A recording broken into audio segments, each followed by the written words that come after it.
Hello guys, welcome back to Grown Ups TV. So hari ini kita kedatangan Wifi Mesh. Mesh Wifi kah Wifi Mesh? Ya ini dia sebab company kami upgrade itu Wifi punya plan dari 100 MB pergi 300 MB. Jadi ada kena kasih free. Ini Wifi Mesh 2.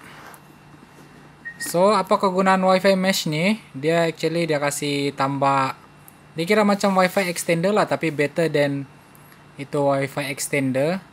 Dia macam kasih itu jarak tuh Wifi kan, darjah ketersampaian dia lebih jauh. So, misal kata tuh kamu punya router di atas tingkat 1, kalau letak nih Wifi Mesh di bawah di ground floor masih boleh, line masih stable, masih boleh dapat full speed. Jadi sebelum kita unboxing, jom intro dulu.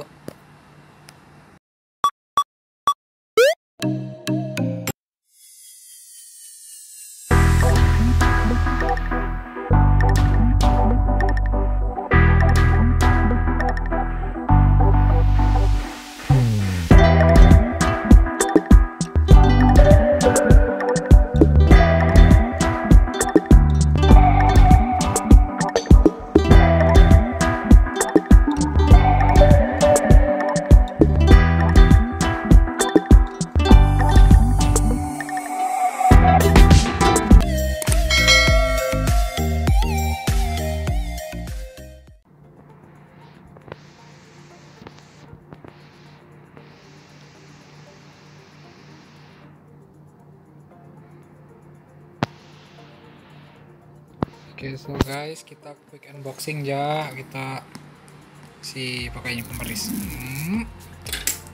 Sorry guys, paksa buat macam vlog style sebab tidak cameraman. So saya buat macam vlog style saja. So, kita buka dulu dia punya plastik.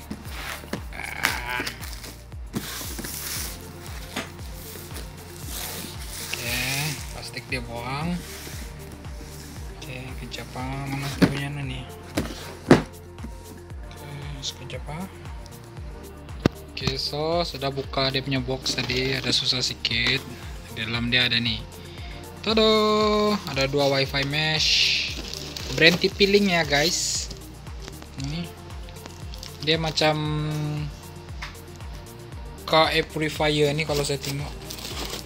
Ini ada 2 di dalam kotak nih, dia ada 2 nih. Nah, lepas tuh saya rasa nih charger dia. Charger nih. Itu dia punya adapter, bukan charger. Ini pun saya rasa sama. Oke, dia ada satu manual book sama dia bagi satu kabel RJ45, RJ45 untuk connect pergi apa tuh kau punya modem Wifi lah. So itu aja dalam box nih. Oke, cara-cara mau pasang dia. Oke, kamu boleh tengok video seterusnya lah. Memang yang official dari Tplink punya video. Oke guys, check this out.